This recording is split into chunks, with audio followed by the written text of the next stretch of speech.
গ্রেফতারের প্রায় ১৪ ঘণ্টা পর জামিনে মুক্তি পেলেন বৈষম্য বিরোধী ছাত্র আন্দোলনের হবিগঞ্জ জেলা শাখার সদস্য সচিব মাহাদী হাসান।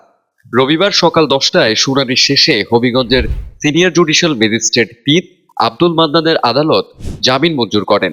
এর আগে শনিবার রাতে পুলিশের কাজে বাধা দেওয়ার অভিযোগে মাহাদীকে গ্রেফতার দেখানো হয়। মূলত ২ জানুয়ারি শুক্রবার শায়েস্তাগঞ্জ থানার ভেতরে ঘটে যাওয়া একটি ঘটনার ভিডিও সামাজিক যোগাযোগ মাধ্যমে ছড়িয়ে পড়লে তা নিয়ে ব্যাপক আলোচনা ও সমালোচনার সৃষ্টি হয়। যেখানে দেখা যায় থানার ভেতর ওসির সঙ্গে বাগবিতণ্ডা করছিলেন বৈষম্য বিরোধী ছাত্র আন্দোলনের নেতা মাহাদী হাসান। এক পর্যায়ে প্রশাসনের বিরুদ্ধে হুমকিমূলক বক্তব্য দেন এবং বিভিন্ন সহিংস ঘটনার প্রসঙ্গ টানেন। বিষয়টি ব্যাপক আলোচনার জন্ম দিলে পুলিশ ঘটনার দিন রাতে তাকে আটক করে।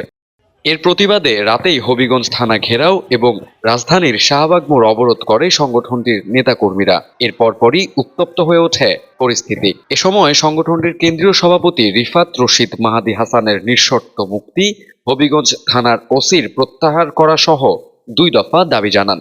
পরে স্বরাষ্ট্র উপদেষ্টার আশ্বাসে অবরোধ তুলে নেওয়ার ঘোষণা দেন সভাপতি রিফাত। ইউসুফ কামাল শান্ত, সময়ের কণ্ঠস্বর, ঢাকা।